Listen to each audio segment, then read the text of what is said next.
PLSకి start చేద్దాం.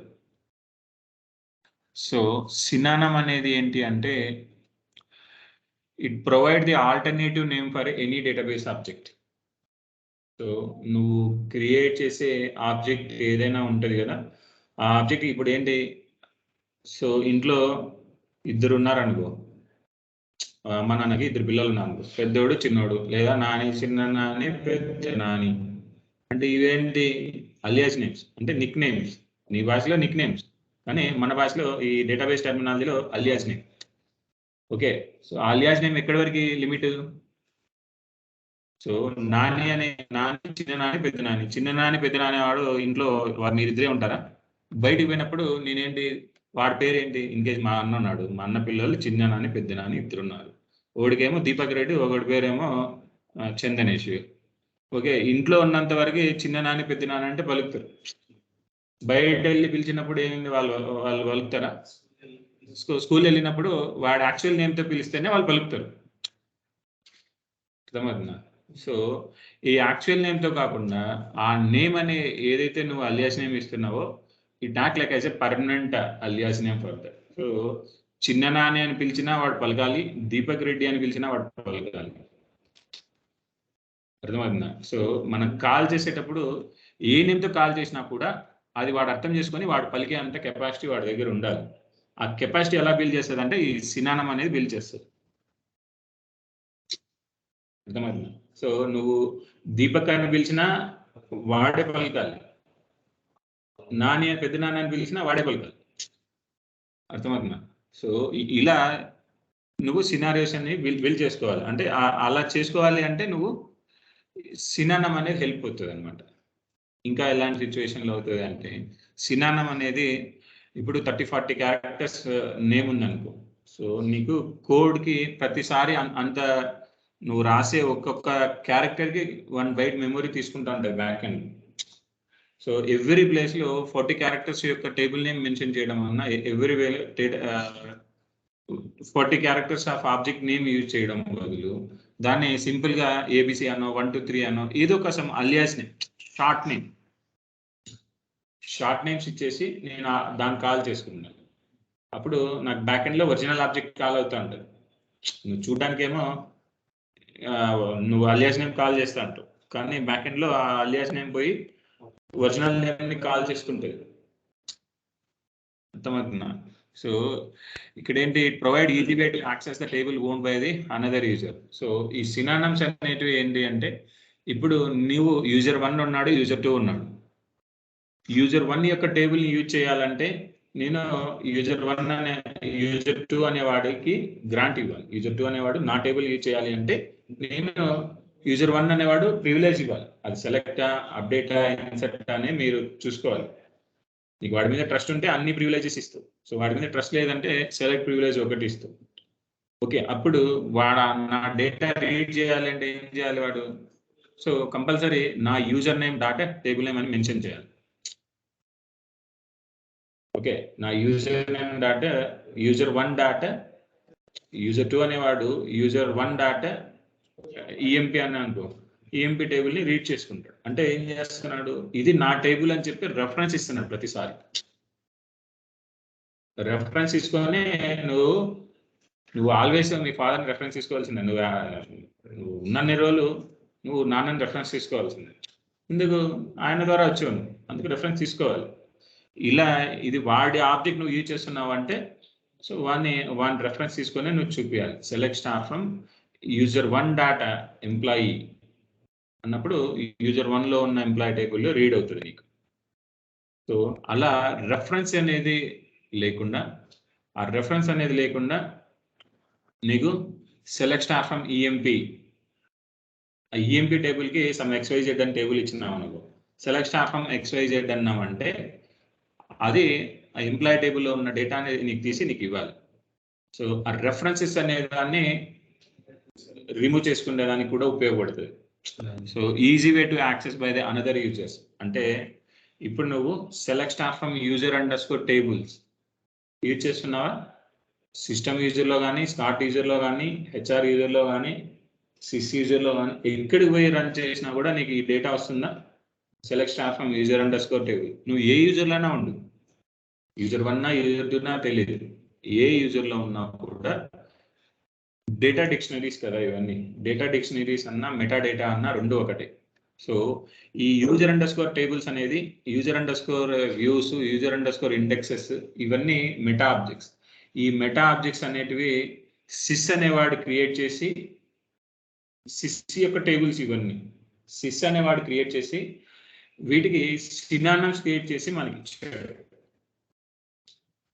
Sys అనేవాడు synonyms create చేసి మనకి ఇచ్చాడు. కావాలంటే చూడు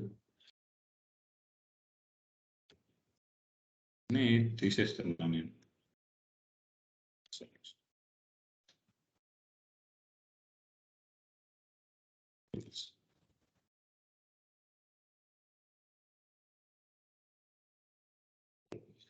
ఓకే, ఇక్కడ యూజర్ అండర్ స్కోర్ టేబుల్స్, దీని యొక్క స్టేట్మెంట్ దీన్ని డిరైవ్ చేస్తాను, డిస్క్రైబ్ చేస్తాను. Open declaration.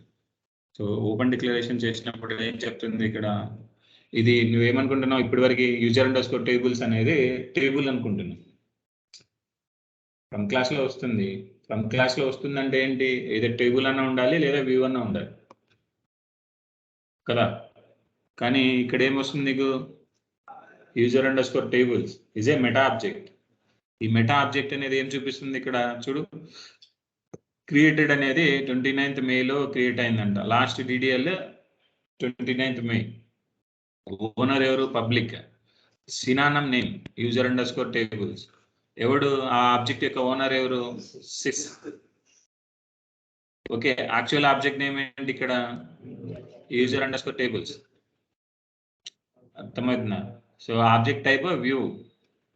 ఇది యూజర్ అండర్ స్కోర్ యొక్క టేబుల్స్ అనే ఆబ్జెక్ట్ అనేది వ్యూ అన్నమాట. అక్కడ దాన్ని తీసుకొని నీకు ఒక సినానం క్రియేట్ చేసి మనకి ఇచ్చారు.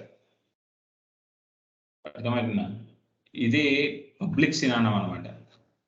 మనకి 2 types ఆఫ్ సినానమ్స్ ఉన్నాయి. సో నీవు నీ యూజర్ లెవెల్లో రిస్ట్రిక్ట్ చేయాలనుకున్నప్పుడు ప్రైవేట్ సినానం క్రియేట్ చేస్తాం. Create synonym name for that object name ఇస్తాం. అది నువ్వు ఏం మెన్షన్ చేయలేదంటే ప్రైవేట్ సినానం అన్న, అది ఆ యూజర్ లెవెల్కి మటుకే యూజ్ చేస్తుంది. సినానం అనేది ఆ యూజర్ మటుకే యాక్సెస్ ఉంటుంది.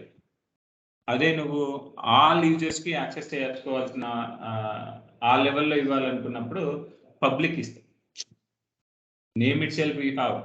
పబ్లిక్ అంటే అది ఓపెన్ అనమాట, ఎవడైనా యూజ్ చేసుకోవచ్చు. అర్థమవుతుందా? సో దానికి కావాల్సినవి ఏంటి, ఇది పబ్లిక్ సినానం. చూడు ఇక్కడ ఓనర్ వచ్చి పబ్లిక్, ఎవరైనా తీసుకోవచ్చు దీన్ని. ఇది పబ్లిక్ సినానం.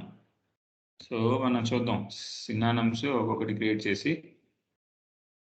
సో ఇక్కడ కూడా దీని ప్రీ రిక్వెస్ట్స్ ఏముంటాయి, క్రియేట్ సినానం ప్రివిలేజ్ ఉండాలి. దాంతో పాటు నీ యూజర్లో చేయాలంటే క్రియేట్ సినానం ప్రివిలేజ్ ఒకటి సరిపోతుంది. నువ్వు వేరే యూజర్స్లో చేయాలనుకున్నప్పుడు క్రియేట్ ఎనీ సినానం ప్రివిలేజ్ ఉండాలి. సో ఇక్కడ ఎందుకు ఉపయోగపడుతుంది, provides easy way to access the table owned by the another user. అంటే ఇప్పుడు మనం చేసాం కదా పబ్లిక్ సినానం, అది దాని meaning. So short and lengthy table names or lengthy object names, అంటే లెంతీ ఆబ్జెక్ట్ నేమ్స్ ఏదైనా ఉన్నప్పుడు దాన్ని షార్ట్ చేసుకొని సినానం క్రియేట్ చేసుకోవచ్చు. దానికి కూడా ఉపయోగపడుతుంది. Gives alternative names to objects. ఏదైనా కానీ ఆల్టర్నేటివ్ నేమ్ ఇవ్వాలనుకున్నప్పుడు ఇది ఉపయోగపడుతుంది. Simplify access objects by creating a synonym. So ఇది కూడా సేమ్, ఆ రెండు మీనింగ్ సేమ్. నువ్వు ఏ విధంగా అయినా చెప్పచ్చు, ఇంటర్వ్యూలో అడిగినప్పుడు కానీ నువ్వు ఎక్కడైనా చెప్పుకోవాలనుకున్నప్పుడు యూజ్ చేయొచ్చు. సో పబ్లిక్ సినానం కావాలి అంటే to create a public synonym you must have the create public synonym system privilege. చూసావా, ఇది స్పెషల్ ప్రివిలైజ్ హియర్. అర్థమవుతుందా? ఈ ప్రివిలేజ్ కావాలంటే సిస్ యూజర్ కనెక్ట్ అయ్యి మీరు ఇచ్చుకోవాలి, ఇది డైరెక్ట్గా రాదు. సింటాక్స్ చూద్దాం. Create or replace. Create or replace. Public, ఈ పబ్లిక్ అనేది ఆప్షనల్, నువ్వు ఇస్తే పబ్లిక్ తీసుకుంటుంది, లేదంటే private. Okay, public synonym name. Okay, synonym name for object name for object name. So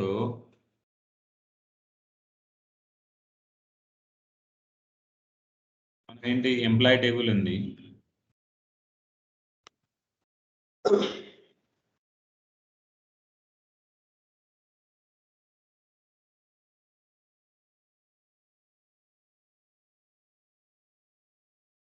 so synonym ఈ అనే సినానం క్రియేట్ చేస్తున్నా. ఇక్కడి నుంచి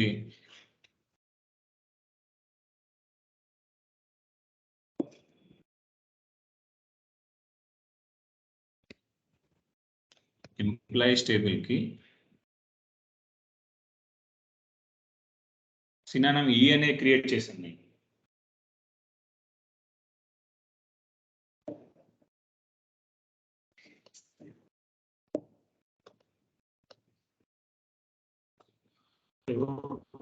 ఇప్పుడు సెలెక్ట్ స్టార్ ఫ్రమ్ ఈ అన్న, సెలెక్ట్ స్టార్ ఫ్రమ్ ఎంప్లాయీస్ అన్నా కూడా రెండు ఒకటే డేటా వస్తుందా లేదా కంపేర్ చేయి. సెలెక్ట్ స్టార్ ఫ్రమ్ ఈ, ఎన్ని రికార్డ్స్ వస్తున్నాయి?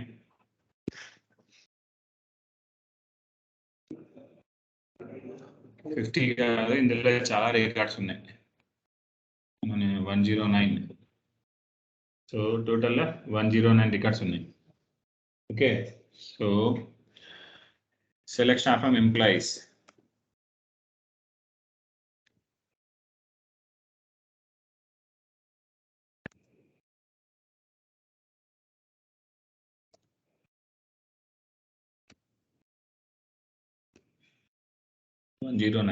మ్యాచ్ అయినాయా?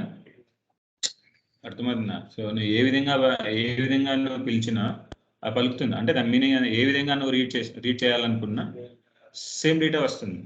ఈ అన్నా కూడా అది ఎంప్లాయీ టేబుల్ అని రీడ్ చేస్తుంది, ఎంప్లాయీస్ అన్నా కూడా ఎంప్లాయీ టేబుల్ని రీడ్ చేస్తుంది.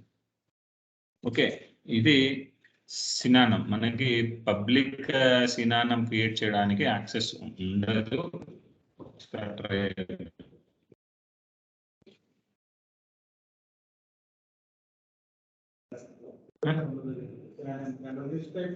ఎక్కడ స్టోరేజ్, నువ్వు స్టోరేజ్ జరుగుతుందంటే ఎక్కడ ఉండాలి? సెగ్మెంట్స్ లో ఉండాలి. చెక్ చేయి. So create public synonym. Same public synonym కి p_e1 అనేది ఒకటి చేద్దాం ఎంప్లాయీస్ టేబుల్ కి. Insufficient privilege. ఓకే, నేను అడ్మిన్ యూజర్ కనెక్ట్ అయ్యి ప్రివిలేజ్ ఇస్తాను.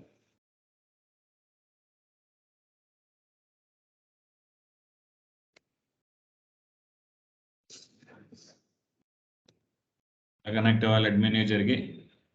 సో SQL కమాండ్ ప్రాంప్ట్కి వెళ్ళి SQL plus sys db.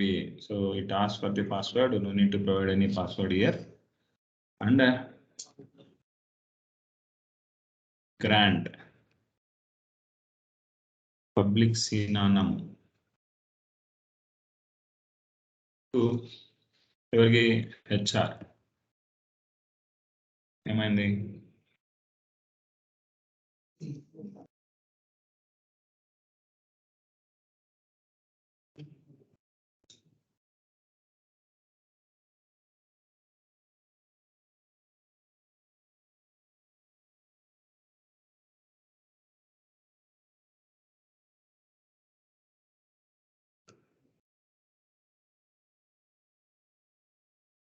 Create public సినానం కదా, క్రియేట్ పబ్లిక్ సినానం కదా, ప్రివిలేజ్ డైరెక్ట్ పబ్లిక్ సినానం అని ఇచ్చాను. క్రియేట్ సినానం, క్రియేట్ పబ్లిక్ సినానం అనేది 2 ప్రివిలేజెస్ ఉన్నాయి. క్రియేట్ ఎనీ సినానం అని కూడా ఉంది. సో ఇప్పుడు సేమ్ ఆబ్జెక్ట్ ని క్రియేట్ చేయడానికి చూస్తాం. పబ్లిక్ సినానం ఈవెన్ అనేది క్రియేట్ అయినా, సో డేటాబేస్ లో ఉన్న ఏ యూజర్ కన్నా కనెక్ట్ అవును.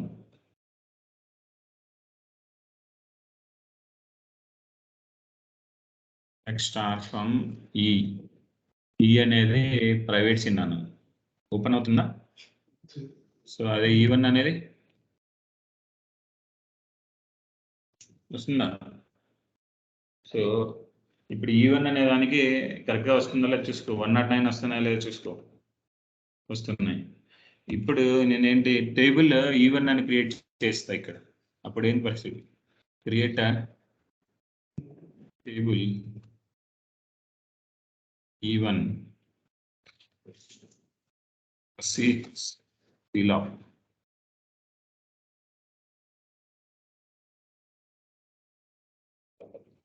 ఇప్పుడు ఏ డేటా రావాలి? సెలెక్ట్ స్టార్ ఫ్రమ్ ఈవెన్ అంటే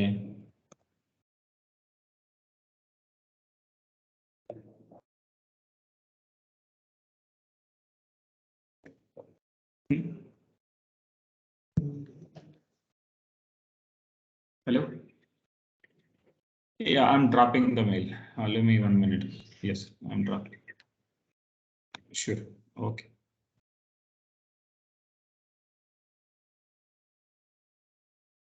అర్థమైందా? ట్రై చేయండి, చూద్దాం. సినానం తోటి సేమ్ నేమ్ రాదులే కానీ క్రియేట్ చేసిన. ఓకేనా? ఇప్పుడు నువ్వు అదేంటి హెచ్ఆర్ స్కీమా కదా, సో హెచ్ఆర్ డాటా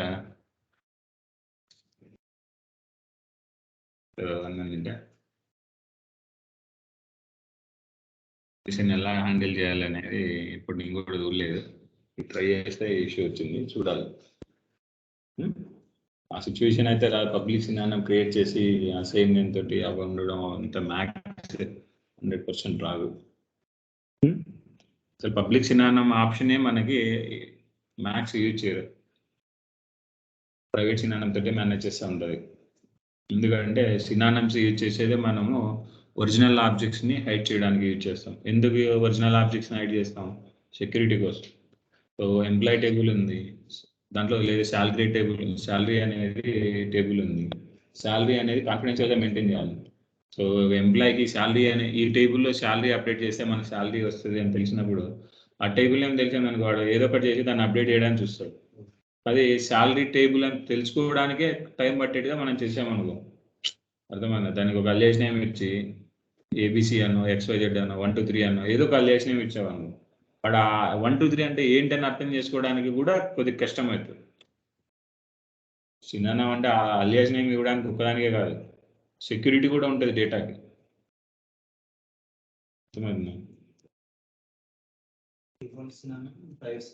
డిఫాల్ట్గా Oracle will create the private సినానం.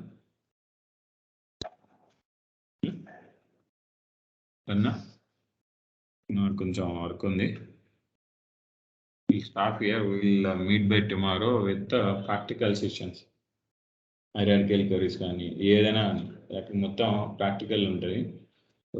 Before coming to the class, ఆ రియల్ టైం ప్రాజెక్ట్ అని మన దాంట్లో ఉంది కదా, ఆ టేబుల్స్ అన్నీ మీ స్కీమాలో మీరు క్రియేట్ చేసుకుని నా దగ్గర రండి. ఇన్వెంటరీ టేబుల్స్ అన్నీ ఉన్నాయి మన దగ్గర, ఎంప్లాయీస్. ఓకే, సో ఏంటి చూపిస్తా కానీ టేబుల్స్ అన్నీ ఉన్నాయి ఆల్రెడీ, దాంట్లో ఉన్నాయి మనకు కూడా.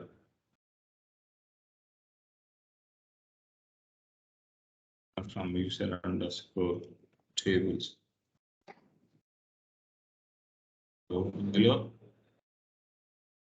వేర్ హౌస్ సంబంధించిన టేబుల్, లొకేషన్ సంబంధించిన table, regions, countries, departments. Okay, ఇక్కడ చాలా ఉన్నాయి టేబుల్స్ అన్ని. Products, customers, contact information, order information, order items, inventories. ఇవి ఈ టేబుల్స్ అన్నీ నీకు అక్కడ ఉన్నాయి మన దాంట్లో, ఇందులో వీడియోలో ఉన్నాయి. అవి కొంచెం చూసుకొని ఆ టేబుల్ రిలేషన్స్ కూడా చెప్పుకున్నా. సో మ్యాక్సిమం ఏంది రిలేషన్, టేబుల్ యొక్క రిలేషన్స్ అర్థం చేసుకోవాలంటే user_constraints పోయి ఫారెన్కి రిలేషన్స్ ఏమన్నా ఉన్నాయో సెర్చ్ చేసుకున్నాం అనుకో, ఆ ఫారెన్కి రెఫరెన్స్ దేని ద్వారా తీసుకున్నాం, ఆ రెఫరెన్స్ కన్స్ట్రెయింట్ నేమ్ పట్టుకుంటే దాని పేరెంట్ టేబుల్ తెలుస్తుంది. ఇప్పటి వరకు జాయిన్స్ అన్ని యూజ్ చేస్తున్నారు కదా, సో జాయిన్ యూజ్ చేసినప్పుడు user_constraintsలో పేరెంట్ టేబుల్ ఏంటి, చైల్డ్ టేబుల్ ఏంటి, కన్స్ట్రెయింట్ ఏందనుకో దాని యొక్క పేరెంట్ టేబుల్ ఏంటి, చైల్డ్ టేబుల్ ఏంటి, ఆ పేరెంట్ టేబుల్లో ఉన్న ఏ కాలంని నువ్వు రెఫరెన్స్ తీసుకుంటున్నావు, చైల్డ్ టేబుల్లో ఉన్న ఏ కాలంని నువ్వు ప్రైమరీగా తీసుకుంటున్నావు, ఫారెన్ కీగా. అర్థమైందా? ఈ విధంగా జాయిన్ క్వరీ చేసుకొని నాకు ఆ టేబుల్ యొక్క రిలేషన్స్ చెప్పాలి రేపు మీరు. అర్థమైందా? ఇప్పుడు చూపిస్తారు ఒక దానికి చెప్తాను. క్వరీ రాయట్లేదు, చెప్తున్నాను అంతే. Select star from user underscore constraints. Emp table తీసుకున్నామంటే ఫారెన్ కి ఆర్. సో ఇది తీసుకున్నామంటే లొకేషన్ టేబుల్ని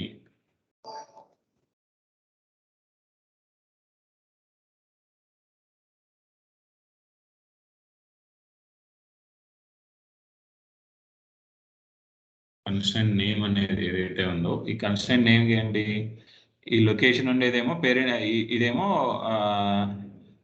ఒక 1 minute.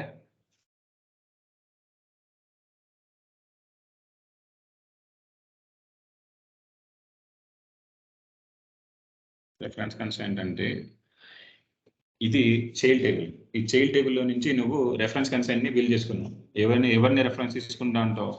So reference constraint name ఏంటి, కంట్రీ టేబుల్లో ఉన్న అని ఈ కంట్రీ కన్స్ట్రైంట్ నేమ్ని బేస్ చేసుకొని నేను చెప్తున్నాను. నేను సో ఎవరిని రెఫరెన్స్ చేసుకున్నా తెలుసుకోవాలంటే యూజర్ అండర్స్కోర్ కన్స్ట్రైంట్స్లోకి వెళ్ళి ఈ రెఫరెన్స్ కన్స్ట్రైంట్ యొక్క నేమ్ పట్టుకున్నావు అంటే ఆ కన్స్ట్రైంట్ ఏ టేబుల్కి ఉంది అని తెలుస్తుంది నీకు.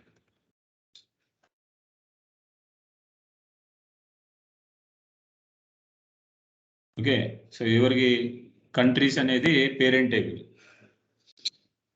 ఓకే, ఈ లొకేషన్స్ అనేది చైల్డ్ టేబుల్. సో ఈ లొకేషన్స్లో ఏ కాలంని వేసేసుకుంటున్నావు అనేది తెలుసుకోవాలంటే మళ్ళీ నువ్వు యూజర్ అండర్స్కోర్ కాన్స్ అండర్స్కోర్ కాలమ్స్కి వెళ్ళి దాని యొక్క కాలం నేమ్ పట్టుకొని రెండింటికి పేరెంట్ టేబుల్ కాలం నేమో చైల్డ్ టేబుల్ కాలం నేమ్ అని చెప్పి నాకు చూపించాలి. అర్థమైనా? నాకు డేటా ఎలా కావాలి అంటే సో ఆ కన్స్టెంట్ ఏంది, ప్రైమరీ కీనా ఫారెన్ కీనా, ప్రైమరీ కీనా ఫారెన్ కీనా కావాలి. Constant type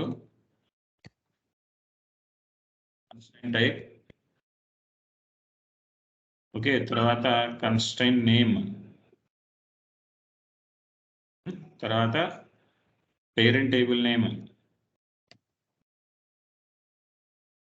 okay, parent table column name, child table column name.